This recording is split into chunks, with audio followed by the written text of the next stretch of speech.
पिछले दिनों अवैध प्लाटिंग मामले में भिलाई के महोबिया ग्रुप का नाम प्रकाश में आया था, जहां विभागीय अधिकारियों ने दबिश देकर अपनी कार्रवाई की थी। लेकिन फिर से उसी ग्रुप द्वारा भिलाई में कैलाश नगर हाउसिंग बोर्ड क्षेत्र में नाले के किनारे धड़ल्ले से अवैध प्लाटिंग की जा रही है, जिसकी कीमत करोड़ों में है। छत्तीसगढ़ प्रदेश में लगातार अवैध प्लाटिंग कर आम लोगों को परेशानी में डालने का मामला सामने आता रहता है, जिसके चलते पिछले दिनों भिलाई में महोबिया ग्रुप द्वारा जामुल एयरपोर्ट से लगे ग्राम खेदामारा में अवैध प्लाटिंग किए जाने की शिकायत पर टाउन एंड कंट्री विभाग द्वारा मौके पर पहुंच कार्यवाही की गई थी। लेकिन फिर से अन्य दूसरी जगह पर अवैध प्लाटिंग की खबरें सामने आ रही है, जिसमें मुख्य रूप से महोबिया ग्रुप के लोगों का नाम सामने आ रहा है, जिसमें भिलाई निगम क्षेत्र के अंतर्गत कैलाश नगर हाउसिंग बोर्ड के क्षेत्र में नाले के किनारे लगभग 2 एकड़ में अवैध प्लाटिंग की जा रही है, जिसकी कीमत करोड़ों में बताई जा रही है, जिसको लेकर छत्तीसगढ़ पालक संघ के प्रदेश अध्यक्ष नजरुल खान ने अवैध प्लाटिंग के खिलाफ आवाज बुलंद की है।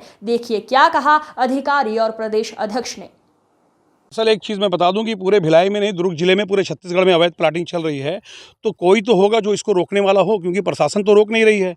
क्या बोलते हैं, ये तो राज्य शासन का काम है, प्रशासन का काम है। आज हम खड़े हैं यहाँ पर, आप एमपी क्रिश्चियन कॉलेज के पास में खड़े हुए हैं। ये मार बिस्लेस स्कूल भी पढ़ता है, और यहाँ पर भी महोबिया बिल्डर के द्वारा एक अवैध प्लाटिंग की गई है, और बिना किसी भी परमिशन के अगर अवैध प्लाटिंग जगह जगह हो रही है तो इस पर कार्रवाई कौन करेगा। जिस तरह से पहले भी एक शिकायत आई थी महोबिया बिल्डर को लेकर जामुल के खेदामारा में, वहाँ भी विभाग ने कार्रवाई की है, तो क्या लगता है किस तरह की कार्रवाई हुई? ये कार्रवाई नहीं है, सिर्फ लीपापोती हो रही है, दिखावा हो रहा है। वहाँ पर वो जो रोड था उस पर उन्होंने एक बुलडोजर, क्या बोलते हैं उसको, जेसीबी से गड्ढा खोद दिया है।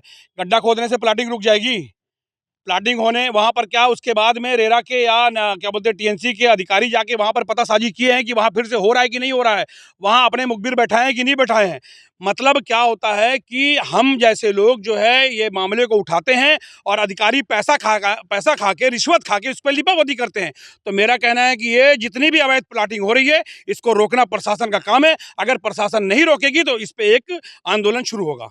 जिस तरह से एक छोटी जमीन की रजिस्ट्री में यहाँ पर आम जनता के लिए प्रॉब्लम है, वहीं पर ये जो अवैध प्लाटिंग करते हैं, बड़े बड़े साइज बेचते हैं, तो उसको लेकर क्या कहना चाहिए? देखिए, बड़ा ही हास्यास्पद है। सरकार बोलती है कि हम गरीबों का विकास चाहते हैं, और एक चीज़ ये बताइए कि 5 किलो राशन लेने वाले लोग जो अपने यहाँ हिंदुस्तान में 80 करोड़ लोग हैं, आप ये बताइए कि क्या उनकी हैसियत है कि 2200 स्क्वायर फीट की मतलब क्या बोलते हैं प्लाट ले लें? और गवर्नमेंट ने किस नियम से, किस तरीके से, किसको फ़ायदा पहुँचाने के उद्देश्य से ये नियम लागू किया है कि 2200 स्क्वायर फीट की जो शर्तें हैं वो क्यों लागू की हैं? अगर किसी व्यक्ति की हैसियत 500 स्क्वायर फीट लेने की है तो वो कहाँ से 2200 का पैसा लाएगा? तो सरकार को स्कीम ऐसा चला रही है क्या कि गरीब अगर जमीन लेना चाहे, उसको पैसे की कमी हो रही है तो सरकार उसके लिए ऋण उपलब्ध करवा रही है या उसके लिए पैसे की सुविधा दे रही है? कहीं से ऐसा कुछ है तो मुझे बताया जाए। लेकिन मेरी जानकारी में जहां तक, ऐसा सरकार किसी भी गरीब को कोई भी व्यवस्था नहीं दे रही है, कहीं कोई किसी के लिए सहूलियत नहीं दे रही है। देखो, सीधी सी बात है, अगर इस मामले में टीएनसी कार्रवाई नहीं करता, जिला प्रशासन कार्रवाई नहीं करता, तो इसका सारा हमारे पास में कच्चा चिट्ठा है। हम पूरा आरटीआई लगा के इसकी पूरी जानकारी निकाल रहे हैं। हम हाई कोर्ट में घसीटेंगे, और हम बिल्डर को, आज हाई कोर्ट में सिर्फ बिल्डर को नहीं घसीटेंगे, हम जिला प्रशासन को भी घसीटेंगे, टीएनसी के अधिकारियों को भी घसीटेंगे। कौन होते हैं ये लोग? सरकार के पैसे पर, यानी जनता के पैसे पर ये नौकरी कर रहे हैं, नौकरशाह लोग। इनको कौन हक देता है कि अवैध तरीके से काम को करवाएं? अगर कानून बना हुआ है तो उसका पालन करवाने की इनकी जिम्मेदारी है। कानून का उल्लंघन करवाने वाले किसी भी अधिकारी को बख्शा नहीं जाएगा, चाहे उसके लिए कड़े से कड़ा आंदोलन करना पड़े। जैसे कि किसी भी प्रकार में अवैध अपराधिकृत भूमि विकास समनिर्माण के विरुद्ध जो है नगर तथा ग्राम निवेश के द्वारा जो है ग्राम पंचायत क्षेत्रों में जो है जिला प्रशासन से समन्वय करते हुए, चूँकि सक्षम अधिकारी ग्राम पंचायत क्षेत्र में एसडीएम है, तो एसडीएम और नगर तथा ग्राम निवेश के द्वारा दिनांक 23 को जो है 9/9/25 को विधिवत समन्वय स्थापित करते हुए ग्राम खेदामारा में जो है लगभग 8 एकड़ की भूमि में, जो कि नगर तथा ग्राम निवेश से बिना अनुमोदन लेआउट स्वीकृत कराए हुए आवासीय भूखंडों का विक्रय किया जा रहा है, जिसके संबंध में कार्रवाई हेतु निष्पादित करने हेतु विधिवत जेसीबी के माध्यम से जो है, जो कि ग्राम पंचायत के थ्रू प्रदाय किया गया, जिसे और कार्रवाई करते हुए वहाँ पे जो है अवैध विकास को निकाला गया।